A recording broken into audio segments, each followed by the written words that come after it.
স্বামীর টাকা না থাকলে আসলে কেউই মূল্য দিতে চায় না, হোক সেটা শ্বশুর বাড়ির আত্মীয় হোক বা অন্য যে কোনো আত্মীয় স্বজন। আমি আমার শ্বশুর বাড়ির বড় বউ। আমার স্বামী খুব ভালো একটা চাকরি করত, বেতন মাশাআল্লাহ আলহামদুলিল্লাহ ভালোই ছিল, কিন্তু হঠাৎ করে চাকরিটা চলে যায়। এরপর যে শাশুড়ি আমার স্বামীকে মাথায় তুলে নাচতো, সে এখন উঠতে বসতে তার ছেলেকে খোঁটা দেয়। যে রানের পিসটা আমার শাশুড়ি আমার হাজবেন্ডের জন্য আলাদা করে রাখতো, এখন সে রানের পিস তো দূরের কথা, কোনো ভালো খাবারই রাখে না। আমার স্বামীর আরো 2টা ভাই আছে। আমার স্বামী চাকরি থাকা অবস্থায় তার জন্য যে ভালো ভালো খাবার রাখা হতো, মুরগির রানগুলা রাখা হতো, সে নিজে না খেয়েও ভাইদের পাতে সেই ভালো খাবার গুলা দিয়ে তারপর সে নিজে খেত। জানি না বর্তমান যুগে মা বাবাদের ভালোবাসা কেন এমনটা হয়ে গেছে। হয়তোবা অনেকের ফ্যামিলি ঠিক আছে, কিন্তু আমার ফ্যামিলির মতো কিছু ফ্যামিলির হয়তো মিল আছে। আমার স্বামী টানা 12টা বছর তার ফ্যামিলিকে চালিয়েছে, তার দুইটা বোনকে বিয়ে দিয়েছে, ব্যাংকে যত টাকা ছিল তার বোনদের বিয়েতে সব টাকা এনে এনে খরচ করে বিয়ে দিয়েছে। তার কিন্তু আরো 2টা ভাই ছিল, তারা একটা টাকাও খরচ করেনি। বিয়ের সময় যদিও আমি বলেছি এত টাকা খরচ করার দরকার নেই,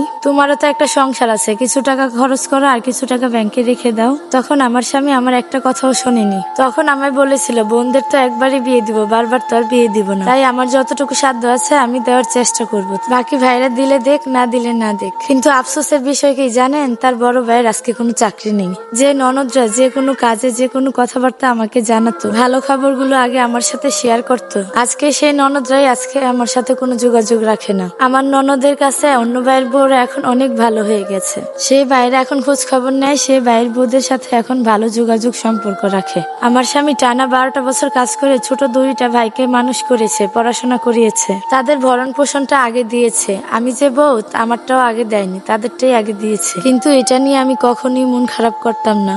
কিন্তু আজ ভাগ্যের কি পরিহাস, তারা বিয়ে করেছে এবং চাকরি পেয়েছে, সে বাইরেই এখন বলে তোমার বড় ছেলেকে পারবো না আমরা চালাতে, তোমার বড় ছেলে আর বড় ছেলের বউ যেন আলাদা খায়, আমরা পারবো না তাদেরকে পালতে। এবং কি তারা খাওয়ার খোঁটাটাও দিয়েছে আমাদের জন্য, নাকি তাদের সংসারে অনেক অশান্তি হচ্ছে, তাদের বউরা আর একসাথে থাকতে চাচ্ছে না আমরা আছি বলে, আমাদেরকে আলাদা করার জন্য অনেক চেষ্টা চালাচ্ছে।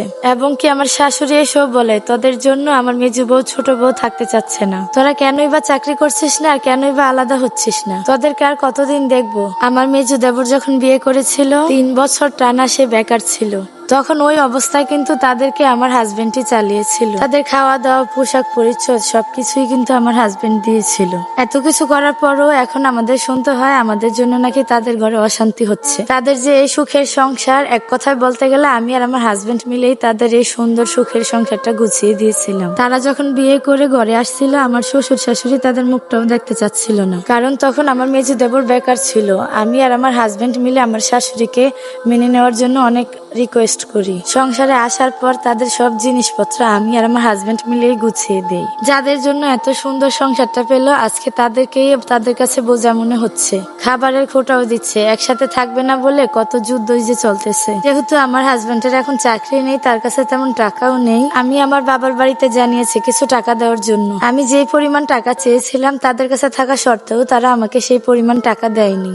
আমি আমার আপন ভাই এবং ভাবিকেও কল দিয়েছিলাম, আমাদের অবস্থার কথাও জানিয়েছি। এই ভাই আমার সে সরকারি চাকরি করে ভালো টাকা ইনকাম করে, তার কাছে পর্যাপ্ত টাকা থাকা সত্ত্বেও সে ভাবিকে দিয়ে না করে দিয়েছে। এখন নাকি তাদের টাকা নেই, তাদের সংসার চালাতে নাকি অনেক কষ্ট হয়, অথচ আমার বাবা মা তাদের সাথেই থাকে, তাদের সাথে খুব সুন্দরভাবে জীবনযাপন করতেছে। এখন আমার স্বামী হারে হারে টের পাচ্ছে যে ভাই বোনদের পিছনে তার সারাটা জীবনের পরিশ্রমের ইনকামের টাকা শেষ করে দিয়েছে, যে ভাই বোনদেরকে সংসার গুছিয়ে দিয়েছে তারাই এখন আমাদেরকে খাওয়ার খোঁটা দেয়, তারাই আমাদের সাথে এখন থাকবে না, আমাদের জন্য তাদের সংসারে অশান্তি হয়। আমার স্বামী এখন বলে যদি তোমার হাতে কিছু টাকা খরচের জন্য দিতাম তাহলে কতই না ভালো হতো, আজকে আমাদের এই দুর্দিন দেখা লাগতো। তবে আমার স্বামী চাকরিটা খুঁজতেছে, ইনশাল্লাহ আশা করি খুব তাড়াতাড়ি আমার হাজবেন্ডের চাকরিটা হয়ে যাবে, তখন আশা করি আমাদের এই কষ্টটা আর থাকবে না। তবে এই যে আমাদের বিপদের সময় মানুষের আসল রূপটা আমরা দেখতে পেলাম, তো এটা একটা আপুর জীবনের লাইফ স্টোরি। আপনাদের জীবনের গল্প আমার সাথে শেয়ার করতে পারেন। সবাই ভালো থাকবেন, আল্লাহ হাফেজ।